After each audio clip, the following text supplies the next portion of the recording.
Previously on the Ardoin Xtreme Onechunk, we cooked all our rats up to level 50 cooking, we got some best in slots from the paladins, and we pickpocketed 21,000 Knights of Ardoin to get 80 thieving. We also rode our newest chunk south of Ardoin, featuring the Tower of Life and the Necromancer Tower. And now, hello everyone and welcome back to episode 3. I'm going to start this episode with a quick exploration of the chunk and a rundown of the tasks we've got to do. So I'm outside the Tower of Life. Get this straight out of the way. I can't actually do this this task because I can have a little chat with this man. However, I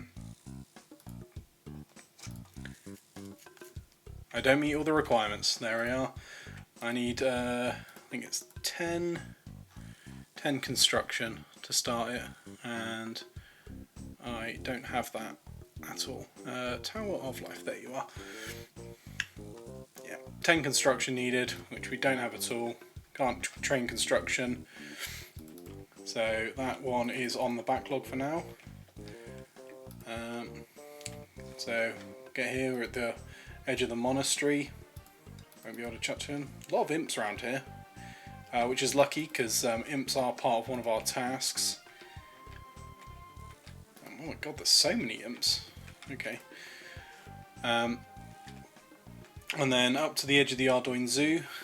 This is part of our old chunk, so you can still see all the unicorns and such in there. Yeah, like I said, part of our old chunk. We've got this weird ass statue. Stares off into the distance. Okay, I've never realised that was sort of there before. If anyone knows what that is, please let me know. And we've also got the Necromancer Tower, which is where this man here is going to have a lot of our runes and our best in slots for the chunk. So let's have a. Oh god, well, we're attacking him now. Instead of doing that, let's cut to the our task list. So as we look at the chunk goals, obviously I've already mentioned the fact that we can't do the Tower of Life quest because there's no way to train construction. We've also got 58 cooking, which is for a pitta bread. So the water and the flour of those we get from imp drops. But of course the only way to train that is still the rats and the chocolate cake that we unlocked last episode, level 50. The imps also help us on our crafting grind because they drop balls of wool, and that'll take us to 20 crafting. And once we're at 20 crafting, we can start cutting the gems for starting at Sapphire, going all the way up to Diamond at 43, and that's that requirement. And the Necromancers in the tower drop mind runes, and so that means that we can now start our magic grind, get us all the way up to 55 magic for high level alchemy. Speaking of the Necromancer Tower, we've got most of our best in slots from them. We've got the Staff of Fire, the Zamorak Monk robe top and bottom, and we've also got the Blue Wizard hat as a best in slot from the imps. So hopefully this won't take us too long, but we do have to slaughter a lot of imps for all the wool. I think the crafting grind is going to be the thing that takes us the longest, although maybe magic as well. Quite a lot of magic levels to get, but let's get right into it. So I realised I didn't really explain how the imp's wool is going to get us to 20 crafting. I just sort of said, oh, it's going to get us to 20 crafting. But the answer lies in these unstrung symbols. We buy one, use the ball of wool on it. 4 crafting. And that means we've got to get all the way to level 20, 4 crafting at a time. So, I mean, I'll probably put the math on screen for that, but that means we need to kill, on average, 16,000 implings for level 20 crafting. Yay! So this does mean I'm going to have to spend quite a lot of my hard-earned, stolen money buying all these unstrung symbols from the silver trader. I'm going to have to fill up many inventories with it, so I might as well get out of the way now so we don't have to worry about it later. So I've just spent a couple of hours buying those from the silver store, 2 at a time, and that means we have got all 1,000 117 needed, because we've already got one strung here. And that is all the symbols we need for 20 crafting. Now we just need the wool. Been killing imps for a little while, and we've just got our first best in slot for the chunk. The wizard hat. So that's actually the only best in slot we need from the imps. The rest is all from the necromancers, and oh, hello mysterious old man. Oh, and we get a sapphire as well. 2 for 1. So I think what I'm actually going to do is, as I've just got the blue wizard hat, I'm going to try and get all the best in slots from the necromancer here, and that'll give me some runes as well, so I can start training magic and use the imps as like training dummies, and they can help me get my magic up. So let's get the best in slot from these guys. So we've got our first best in slot already. Got the Staff of Fire. I think that's the rarest of the. It is the rarest of the best in slots. So we got kind of lucky on that one. So now we just need the Zamorak Monk top and bottom, and we will have got our best in slots. We haven't really got very many runes from him so far. I mean, we've only done about 10 kills, but still need a lot more runes for the magic grind. So that is the first set of the monk robes. We've got the monk bottom. And again, coming in pretty underrated at the moment, so we're doing pretty well so far.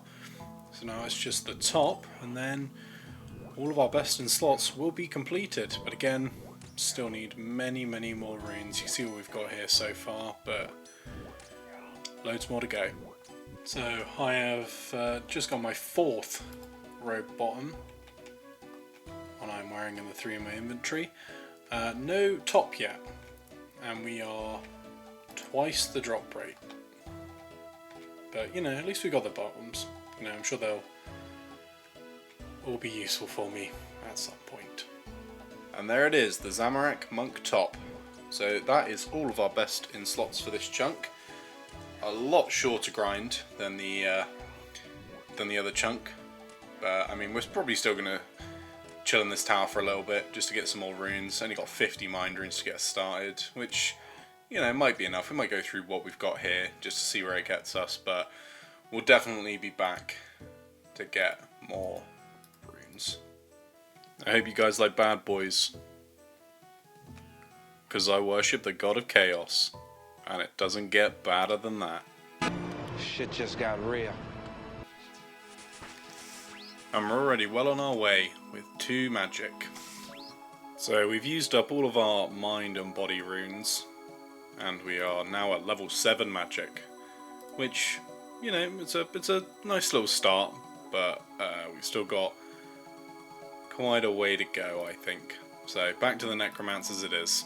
Our final goal that we're sort of working towards while I'm doing the magic and the crafting grind is also the 58 cooking. So we've still got a bit of the buffer from the rats that we got last episode.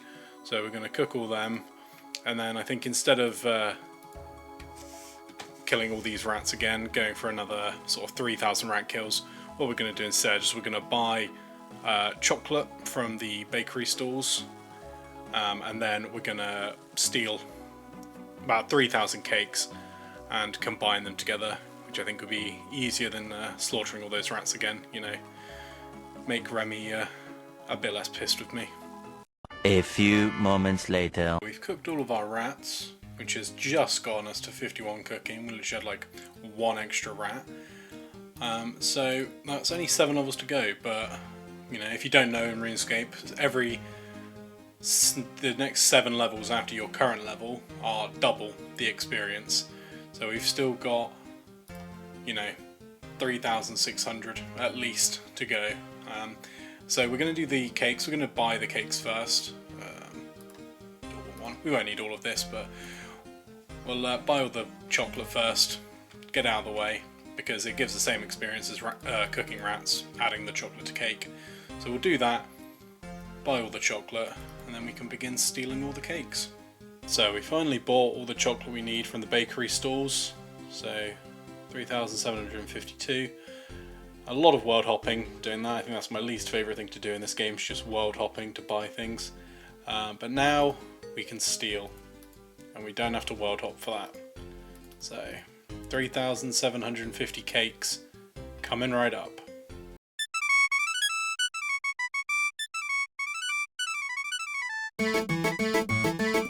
Okay, we have now stolen all the cakes and bought all the chocolate bars that we needed. So now all we need to do is combine them. Don't eat them. Oh, I'm definitely going to do that at some point. Almost definitely. Now we just combine them for 30 experience each. And then, 3,000 later, we'll be at 58 cooking. 55 cooking. Anchovy pizza, so only 3 more levels to go. We're at about 50k XP per hour, so this isn't actually taking us too long. Probably going to be another hour or so, and then we'll be at 58. And just like that, 58 cooking. We can now cook pita bread. Yes, we can. Now, unfortunately, we don't have the ingredients for it. We have got the water, but in our imp tab, there is no pot of flour, which we do need from the imps. It's the only way to get it. I mean, we've got the grain, but there's no way to process it, so we just need the drop from the imp, and then we can make our pita bread. And there we go, that is the pot of flour from the imps. So now we just need to combine that with some water, and then we can cook it up, make some pita bread. So we've got our water, we've got our flour, mix it together to make pita dough. Should we just use the pita dough on the range? And just like that, pita bread, easy as that. So that is the cooking requirement completed for this chunk. This pita bread, I don't think we're going to use it for anything. I think it's just used for like kebabs and stuff, which is sort of the desert, which we're a long way from. But yeah, so that is the cooking grind done. So now we've got that pot of flour from the imps. The only thing we need from them now is these balls of wool. 4 down, 1,113 to go. So that's going to take us a little while, but we've also got our runes here. We're probably going to go to the necromancers, so we can get some runes from them, and then we can train our magic on the imps, sort of do a 2 birds with 1 stone. It's really only getting us to level 17. Once we get to level 17, we've got a consistent supply of chaos runes from pickpocketing the paladins. So once we get to level 17, it should be fine. It's just getting these first few levels from mind and body runes that we have to rely on a bit of RNG from the necromancers, but we'll get there soon enough. Should be a piece of cake. And that's where we're going to end this episode. So this time around we managed to get all of our best in slots and get 58 cooking. And next episode we're going to get all the runes we need from the necromancers and get ourselves to 55 magic with those. And then we're going to kill all the imps for the balls of wool and get the crafting grind officially started. And who knows, maybe we'll be able to get another chunk roll in. We'll have to wait and see. So thank you all for watching. If you enjoyed this episode, don't forget to like, subscribe, all that good stuff. Comment, everything. And I'll see you all in the next episode. Bye bye.